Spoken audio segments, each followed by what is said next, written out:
Olá, gente, estamos de volta e vamos agora para o nosso tema da semana. E o tema que nós vamos ver hoje é Vai e Não Peques Mais. Uma história extremamente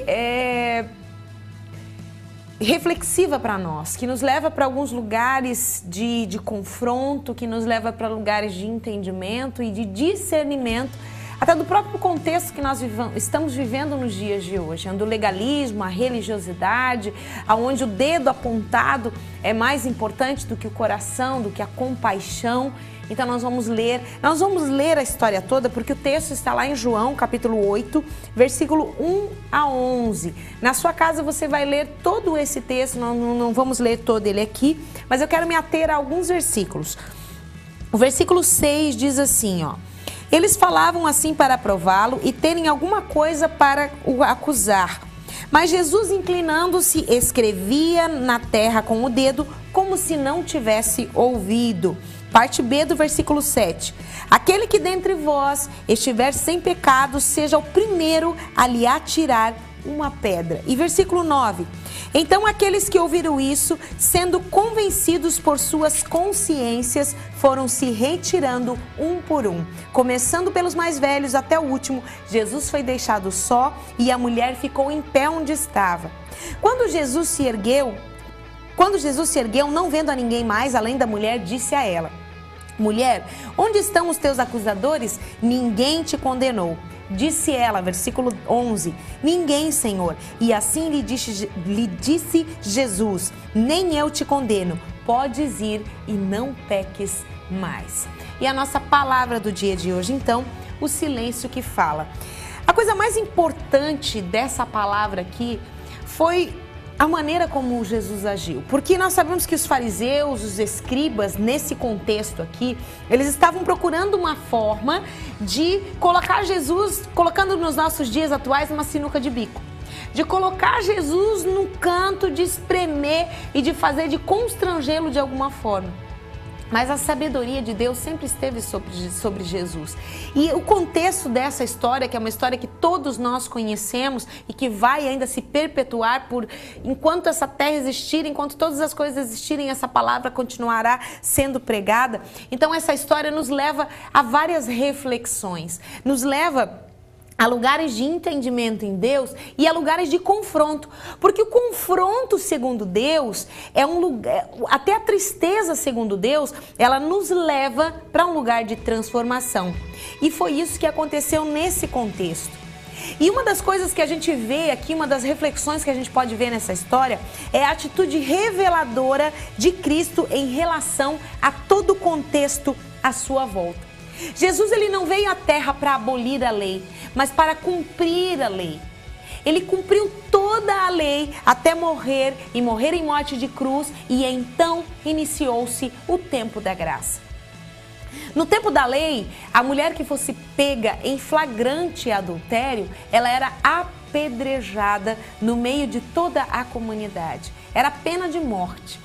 E aquela situação toda aconteceu ali, e eles jogaram aquela mulher, ele disse: não, agora a gente tem algo para pegar Jesus e a gente vai botar ele num lugar apertado. E Jesus então chegou naquele lugar. Imagina comigo só essa situação agora. Inúmeras pessoas no meio do centro da cidade. Imagina aqui no centro de Itajaí. A gente ali na Praça 15 ali, parado, todo mundo.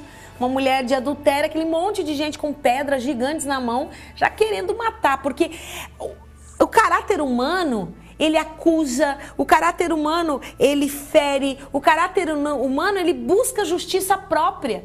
Mas o caráter, segundo Deus, ele vai entender que todos pecaram e por isso carecem, perecem se não tiverem a glória de Deus, precisam da glória de Deus. Assim como aquela mulher precisava da glória de Deus, eu e você precisamos da glória de Deus para não morrermos no pecado.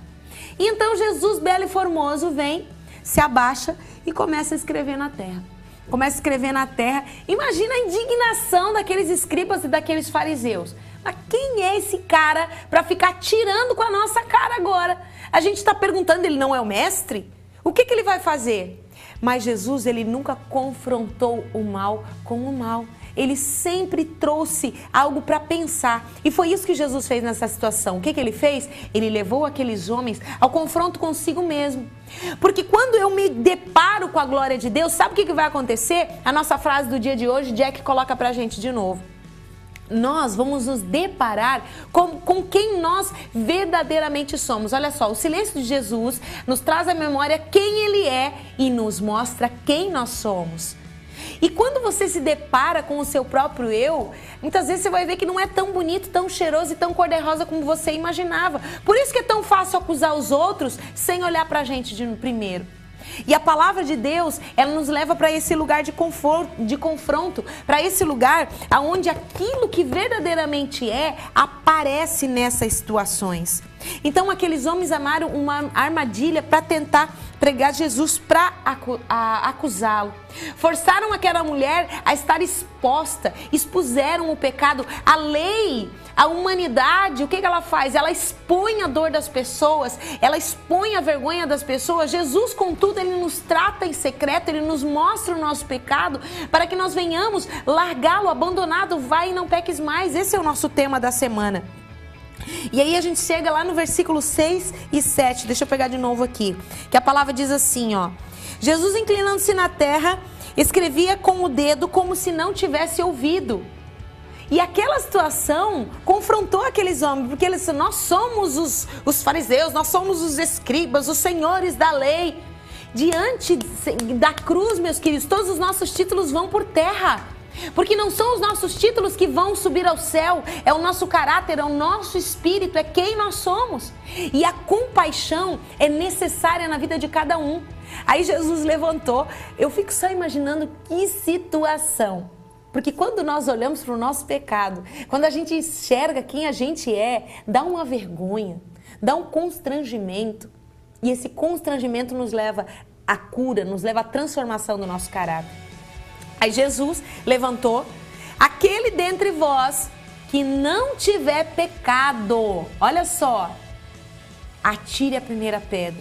O que começou a acontecer? Aqueles homens começaram a lançar uma pedra aqui, lançar outra pedra ali, e de repente ficou só Jesus. E aí Jesus, e detalhe, tá? Jesus falou aquilo e se abaixou e continuou de cabeça baixa lá escrevendo na terra. Porque Jesus sempre vai levar a mim e a você para um lugar de reflexão. O silêncio de Jesus grita muito alto. O silêncio de Jesus é mais forte do que qualquer palavra que nós possamos falar. Até tem umas frases que eu escrevi aqui, e ele fala assim, ó, nos versos 6 e 7, o silêncio de Cristo gritou diante de nossas falsas verdades. E Deus não nos expõe diante de nós mesmos para nos ferir, muito pelo contrário, mas para nos levar para um lugar de cura, para nos levar para um lugar de crescimento nele. Jesus, ele não confrontou só a mulher, ele confrontou a todos que estavam à volta, e ainda hoje, talvez nós estejamos no mesmo contexto que aquela mulher estava. E ele confronta a todos nós. Se você não tiver pecado, que atire a primeira pedra. Contudo, se você tiver pecado, vai e te prostra como essa mulher, coloca o teu rosto em terra e te arrepende. Ouve o silêncio de Deus que grita no seu coração: arrependimento. Essa é a palavra para a nossa nação nesses dias: arrependimento. Muitas vezes Cristo silencia diante de nossas queixas e religiosidade, porque a nossa religiosidade, ela mata a genuidade do Evangelho de Cristo dentro do nosso coração. Então, meus queridos, nós estamos vivendo nesses dias, greve para tudo quanto é lado, são dificuldades para todos os lados. Será que nós não conseguimos enxergar que todas as situações estão nos chamando a atenção para algo? Para um lugar de arrependimento, um lugar que nós deixamos em Deus. Porque quando nós começamos a mergulhar na religiosidade, o que importa é o ter e não o ser. E o ter tem nos matado, o ter tem nos levado para um lugar de destruição da dignidade da nossa nação, da dignidade do nosso povo, da dignidade das nossas igrejas. Igreja, acorda, acorda, igreja brasileira. É tempo de se arrepender, é tempo de não acusar, mas de tomar uma posição de renúncia, de tomar uma posição de arrependimento. Larga a pedra, meu querido, porque você é tão pecador quanto aquela mulher. Eu sou tão pecadora quanto aquela mulher e eu preciso vencer e me arrepender. Jesus está dizendo: mulher, aonde estão os teus acusadores? Não há mais nenhum aqui, ninguém, Senhor, eu não vejo mais ninguém, nem eu mesmo te condeno. Vai e não peques mais. Vamos orar? Deus Todo-Poderoso, a Tua palavra de confronto vem aos nossos corações para nos levar para um lugar de renúncia, para nos levar para um lugar de arrependimento profundo no seu coração. Deus Todo-Poderoso, como podemos nós apontar o dedo para quem quer que seja, para o pecado de quem quer que seja, se nós mesmos temos a natureza do pecado dentro de nós? Deus, que nesses dias haja um arrependimento genuíno se estendendo sobre a igreja desta nação, se estendendo sobre os homens e mulheres, Senhor, que se chamam pelo Teu nome nessa nação. Deus, nos arrependemos hoje por toda acusação, nos arrependemos por ter tantas pedras na nossa mão para lançar sobre a vida de tantas pessoas. Deus Todo-Poderoso, toma o controle de todas as coisas, o controle que na verdade o Senhor nunca perdeu. E que o Espírito Santo, meu amigo, que Tu tenhas liberdade para ministrar de uma forma profunda dentro de nós, nos mostrando quem nós somos, para viver a verdade de Deus, de uma vez por todas, nessa nação, contribuindo para o retorno do Senhor. Ora vem, Senhor Jesus. E mas enquanto Tu não vens, que o nosso coração possa se alinhar com o Seu coração e com a Sua verdade. Em nome de Jesus. Amém e amém, Jesus. Amém, meus queridos.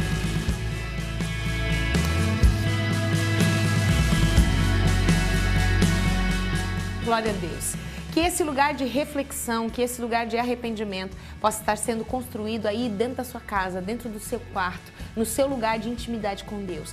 Porque nós precisamos dar uma resposta. Deus não responde perguntas, Deus responde respostas. Qual a resposta que você tem dado ao céu? Fica a dica para você pensar e se manifestar diante da presença de Deus. Gente, assim nós vamos terminando esse nosso Devocional Intimidade, essa quinta-feira. Que você possa ter uma noite linda, uma noite especial. Tire um tempinho para estar com o Senhor.